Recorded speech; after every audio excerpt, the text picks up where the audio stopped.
Hi friends, you watching Satish Kumar blogs. Welcome to my channel. ఈరోజు నేను కారపు బూందీ అంటారు కదండి, కారపూస. మనకి తెలుగు నానుడిలో అయితే కారపూస అంటారండి. కారపూస సింపుల్ వేలో ఇంట్లో ఏ విధంగా తయారు చేసుకోవాలి నేను ఇప్పుడు చూపిస్తున్నాను. కారపూసకి పిండి అనేది నేను కొలత ప్రకారం తీసుకున్నానండి. ఒక కప్పు పిండి అనేది ఒక కప్పు పిండికి ఒక హాఫ్ కప్ వరిపిండి కూడా యాడ్ చేసుకున్నాను. ఇందులో ఇప్పుడు తగినంత సాల్ట్ కూడా తీసుకుని వాటర్ యాడ్ చేసి నేను సరైన కన్సిస్టెన్సీలో కలుపుకోవాలండి. లేకపోతే మనకి బూందీ అనేది అది కారపూస మనకి రౌండ్ షేప్లో రాదండి, తప్పగా వస్తుంది, తప్పలో వస్తాయి. ఈ కన్సిస్టెన్సీలో కలుపుకుంటే కారపు బూందీ అనేది బాగా వస్తుందండి.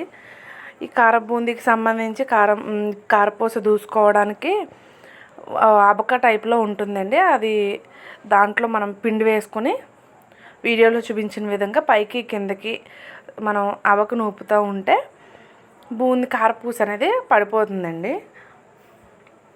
మనం పిండి అనేది సరైన విధంలో కలుపుకుంటే కారపూస అనేది రౌండ్గా మంచిగా వస్తుందండి.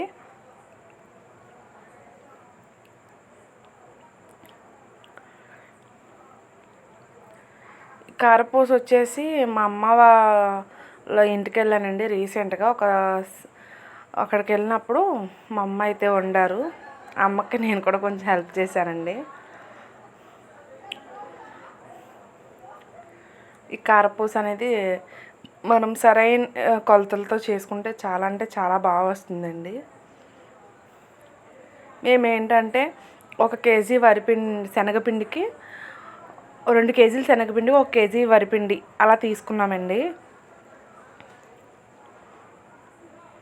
ఇవి వేగిపోయిన తర్వాత ఇందులోకి తాలింపు వచ్చేసి ఒక హాఫ్ కిలో పల్లీలు తీసుకున్నాను.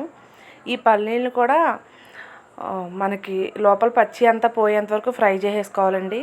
ఇలా ఫ్రై అయిపోయిన తర్వాత వీటిని కూడా బూందీలోకి తీసేసుకుని ఇందులో ఇప్పుడు పచ్చి కరివేపాకు ఒక 10 రెమ్మల పచ్చి కరివేపాకు కూడా వేసి ఫ్రై చేసుకోవాలండి.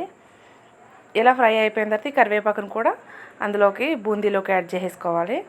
ఇప్పుడు ఇందులో మనకి కార బూందీ వచ్చేసి మనకి నార్మల్ కారం యూజ్ చేయరండి, పచ్చి కారం ఉంటుంది, షాప్స్లో అవైలబుల్గా ఉంటుంది.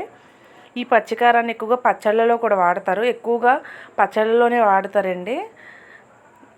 ఇప్పుడు ఏ షాప్స్లో అయినా అవైలబుల్గా ఉంటుంది. పచ్చికారం అనేది మీరు తినే ఘాటు బట్టి ఉప్పు బట్టి మీరు పచ్చికారము అలాగే ఉప్పు కూడా యాడ్ చేసుకోవాలి. పైన కరివేపాకు వేసిన తర్వాత చేతితో అలా నలిపితే కరివేపాకు ఫ్లేవర్ అనేది బూందీ బాగా పడుతుందండి.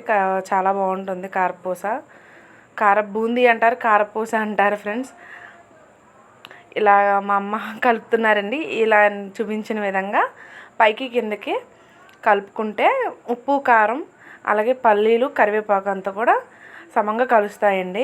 ఇలా కలుపుకున్న తర్వాత ఏదైనా మనం స్టోర్ చేసుకునేది ఒక డబ్బా తీసుకుని ఆ డబ్బాలో స్టోర్ చేసేసుకోవడమేనండి.